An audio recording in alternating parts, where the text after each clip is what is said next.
A este tercer video de la unidad uno y bueno, prepararse porque este video es un poquitito más técnico que los dos anteriores.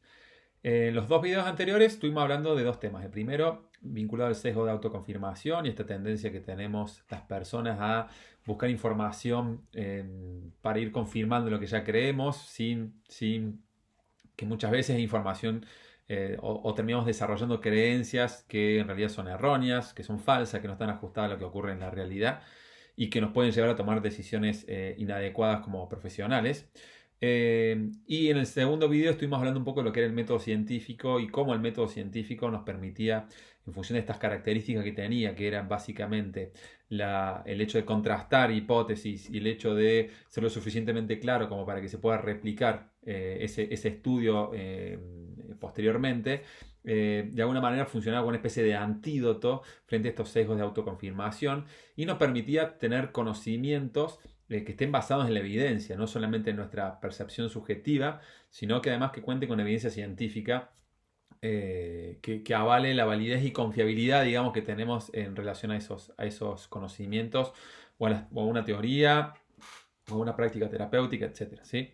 Y bueno, habíamos descrito que este método científico tenía como varias etapas o varios pasos que se podían que típicamente se desarrollaban.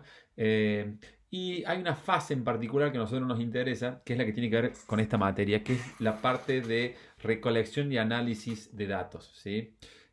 Vamos a ver que la estadística es una herramienta muy potente y que nos permite hacer un análisis de ciertos datos que tenemos y nos permite extraer información de esos datos y que incluso es información que, mm, que no tendríamos otra forma de obtenerla si no fuera por medio del procedimiento de usos estadísticos. ¿Sí? A ver, para darnos una idea, la realidad es muy compleja, el comportamiento humano es muy complejo, hay muchísimas variables involucradas en cualquier comportamiento y simplemente los seres humanos no tenemos la capacidad cognitiva, es decir, nuestro cerebro no tiene la capacidad de trabajar con grandes volúmenes de datos. No tiene la capacidad de detectar patrones cuando hay muchas variables involucradas. Incluso muchas veces nuestro cerebro se equivoca. O sea, creemos que hay patrones, creemos que hay relaciones entre variables cuando en realidad no las hay. Entonces, la estadística es una herramienta que colabora con el proceso de pensamiento, es decir, nos permite detectar patrones donde a simple vista no lo podemos ver, nos permite analizar si efectivamente esa relación que estamos observando es una relación sistemática o es producto del azar, nos permite ver perfiles que no podríamos detectar a simple vista, es decir, es una herramienta que es muy potente. Pero para poder aplicar procedimientos estadísticos, tenemos una dificultad en psicología. Y en psicología la dificultad que tenemos es que para poder aplicar procedimientos estadísticos tenemos que medir una variable. ¿Qué significa que tenemos que medir una variable? Que tenemos que tener la capacidad de cuantificar un atributo psicológico. Y esto es muy difícil, porque en psicología, a diferencia de lo que ocurre en otras ciencias, como las ciencias biológicas, en las ciencias físicas, en la química, etc., nosotros no podemos hacer una medición directa de las variables. ¿Sí? Cuando hablamos de una medición directa, hacemos referencia a que hay variables que yo puedo manipular o puedo observar directamente. Por ejemplo, si yo quiero saber el peso de una piedra, suponete en la geología, quiero saber el peso que tiene una piedra, simplemente agarro la piedra, la pongo en una balanza y puedo saber cuánto pesa, ¿sí? E incluso puedo manipular ese objeto, ¿sí? De forma directa. En cambio, en psicología no tenemos la posibilidad de trabajar de forma directa. ¿Por qué? Porque muchas de las variables con las cuales trabajamos no son directamente observables. ¿Sí? Suponete que vos decís que una persona es inteligente. Vos no ves la inteligencia de forma directa. No es como un aura así que vos decís, uy, qué inteligente que es esta persona. ¿Sí? O suponete, como pasa ahí en el dibujo. Ahí vemos a una chica que decimos está ansiosa. ¿Y cómo sabes que está ansiosa? Y porque veo que está sudando, que está comiendo mucho, que tiene taquicardia, que le están temblando las piernas, ¿sí? Además ella dice que se siente incapaz, que piensa que no va a aprobar un examen, etcétera. Tiene una serie de pensamientos negativos. Ok, pero vos la ansiedad no la estás viendo de forma directa. No es que estás viendo un aura de ansiedad o algo, ¿viste? Que te permita ver directamente la ansiedad. En realidad vos lo que estás haciendo es una inferencia. Es decir, a partir de una serie de indicadores, esto, que está transpirando, que tiene taquicardia, que dice que no se siente bien, que bueno, toda una serie de factores que sí puedo ver objetivamente, ¿sí? O al menos medir de forma más directa, a partir de esos indicadores yo puedo inferir que hay un atributo psicológico que en este caso es la ansiedad. Pero la ansiedad de forma directa no se ve. ¿Se entiende? Entonces imagínense lo difícil que es poner un número a algo que no vemos directamente. ¿Mm? Entonces, en psicología, cuando nosotros vamos a medir cualquier variable, tenemos que diferenciar dos tipos de definiciones. Por un lado está la definición teórica y por otro lado la definición operacional. ¿Qué significa esto de definición teórica y definición operacional? Cuando hablamos de definición teórica hacemos referencia a la delimitación conceptual de una variable. ¿Sí? Entonces, por ejemplo, cuando yo digo, no sé, ansiedad, tengo que tener una definición conceptual de esa variable. ¿Sí? Entonces yo digo que la ansiedad es una emoción caracterizada por un miedo intenso a algo que va a ocurrir en el futuro. ¿Sí? Entonces, yo la puedo delimitar conceptualmente así la variable. Digo que la ansiedad es una emoción que suele ser displacentera, es decir, que a las personas no les gusta experimentar esa emoción y que aparece cada vez que la persona se siente amenazada. Es decir, que percibe que puede haber en el futuro un evento que puede poner en riesgo su supervivencia o su bienestar. ¿Se entiende? Es una definición conceptual, es como la definición teórica que le vamos a dar a esa variable, a ese constructo. ¿Sí? Se le dice constructo porque es una construcción teórica, no lo estamos viendo de forma directa, sino que asumimos que hay una cosa ahí que se llama ansiedad y que explica por qué la persona experimenta todos estos comportamientos que estamos viendo. ¿Mm? Ahora, esa definición teórica tiene que venir acompañada de una definición operacional. ¿Qué es la definición operacional?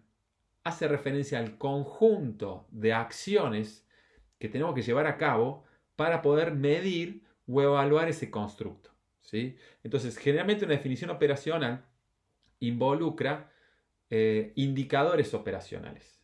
Los indicadores operacionales son justamente estos criterios que sí son directos, que sí podemos medir de una forma más directa y que a partir de estos indicadores nosotros podemos inferir qué está pasando con ese atributo. ¿Sí? En el caso del ejemplo, indicadores operacionales serían, por ejemplo, el ritmo cardíaco, podría ser un indicador operacional, es decir, que cuanto mayor ritmo cardíaco tenga una persona, eso a nosotros nos da la pauta de que se siente más ansiosa. ¿Sí? El nivel de sudoración, la cantidad de conductas compulsivas, como por ejemplo fumar, con qué frecuencia está fumando, y podemos inferir que cuanto más conductas compulsivas tenga una persona, más ansiosa se siente, y que cuanto menos tenga esas conductas compulsivas, es decir, cuanto en menor presencia de ese indicador, entonces eso significa que menos ansiosa se siente.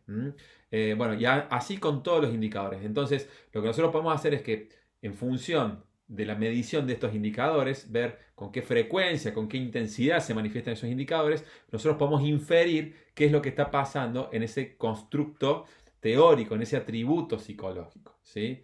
Y este es un problema bastante serio, porque muchas veces los psicólogos no nos ponemos de acuerdo en esas dos cosas, es decir, no nos ponemos de acuerdo ni en la definición teórica, hay veces que hay psicólogos que definen una variable de una forma y otros psicólogos que no están de acuerdo y la definen de otra forma. Y estas falta de acuerdo en la definición teórica hace que muchas veces tampoco nos pongamos de acuerdo en la definición operacional. Es decir, que no estemos de acuerdo en incluir ciertos indicadores para medir esa variable. ¿Sí? Les doy un ejemplo. A ver, supongamos que viene un paciente y supongamos que yo sospecho que tiene depresión. ¿Sí? Y vamos a ver que una característica de la depresión es que hay una tristeza persistente, ¿sí? La persona se siente triste de una forma muy intensa y muy crónica, es decir, durante bastante tiempo. Y vamos a suponer que otro criterio de la tristeza, otro indicador de que hay depresión, no tristeza, perdón, es que hay anedonia. La anedonia se refiere como a la pérdida de placer, como que nada le genera placer a esa persona, como que no puede experimentar emociones positivas, ¿sí? Es decir, no solamente se siente triste, sino que además no puede experimentar emociones positivas. Bueno, puede ocurrir que no todos los psicólogos están de acuerdo con esta definición. Hay algunos psicólogos que dicen, sí, ok, la tristeza es un indicador de depresión, pero la anedonia no necesariamente, ¿sí? O para algunos dicen, no, en realidad la anedonia no es que una cosa distinta, sino que es parte de la tristeza. Entonces como que no tiene sentido usar las dos cosas, ¿sí? Bueno, y esta disputa teórica puede llevar a que al momento de establecer una definición operacional, algunos psicólogos consideren a la tristeza como un indicador de depresión y otros psicólogos consideren no solamente la tristeza, sino la anedonia. Entonces puede ser que dos psicólogos, al momento de establecer un diagnóstico, establezcan un diagnóstico distinto y que algunos hablen de que es una depresión severa y los otros hablen de que es una depresión leve. ¿Por qué? Porque no están tomando en consideración los mismos indicadores operacionales y porque no están partiendo de la misma definición teórica. Entonces, esto es todo un problema porque se acuerdan que en algún momento hablamos de la replicabilidad y lo importante que era la posibilidad de que un científico que obtenía un resultado, otro científico lo pudiera replicar. Imagínense lo difícil que puede ser en psicología que repliquemos investigaciones si cada uno establece una definición teórica distinta y que esa definición teórica viene acompañada de definiciones operacionales diferentes. Entonces es como que estamos en una especie de torre Babel, porque cada uno le da una definición distinta a las variables psicológicas y por ahí no nos ponemos de acuerdo en las definiciones operacionales. ¿Cuál es la solución que hemos encontrado hasta ahora en el campo de la psicología? Bueno, por un lado hay una rama que se llama psicometría, que es una materia que ustedes van a tener en el segundo año, que se ocupa básicamente de estudiar en profundidad cuál es la definición teórica y la definición operacional más adecuada para distintos tipos de variables, ¿sí? Pero actualmente conviven muchas definiciones teóricas y operacionales distintas y lo que hacemos los psicólogos cuando hacemos una investigación o cuando hacemos un informe, lo que tenemos que hacer es explicitar desde qué modelo teórico, de qué definición teórica estamos partiendo y qué indicadores operacionales estamos considerando. Entonces, al hacer explícito esto, la otra persona que suponete que tiene otra definición teórica, otra definición operacional, bueno, al menos sabe desde qué modelo estamos trabajando y qué cuidados o no tiene que tener con esa medición que estamos haciendo, ¿sí? Entonces, hasta acá, en esta primera parte del video de lo que es medición en psicología, lo que estuvimos hablando es que al momento de definir una variable en psicología, al momento de poder medirla, de cuantificarla, tenemos dos problemas. El primer problema es que no podemos hacer una medición directa, sino que tiene que ser indirecta. Y el segundo problema, el hecho de que no podamos ver o manipular de forma directa las variables, hace que necesariamente tengamos que tener una definición teórica y una definición operacional y que no siempre estemos del todo de acuerdo, ¿sí? En el próximo video lo que vamos a ver es ya adentrarnos un poquitito más en la parte más matemática, es decir, cómo hacemos para, a partir de una definición teórica, concluir o poder representarla con un símbolo numérico, ¿sí? Y también hablar un poco de las ventajas que conlleva hacer este tipo de cuantificación en el campo de la psicología.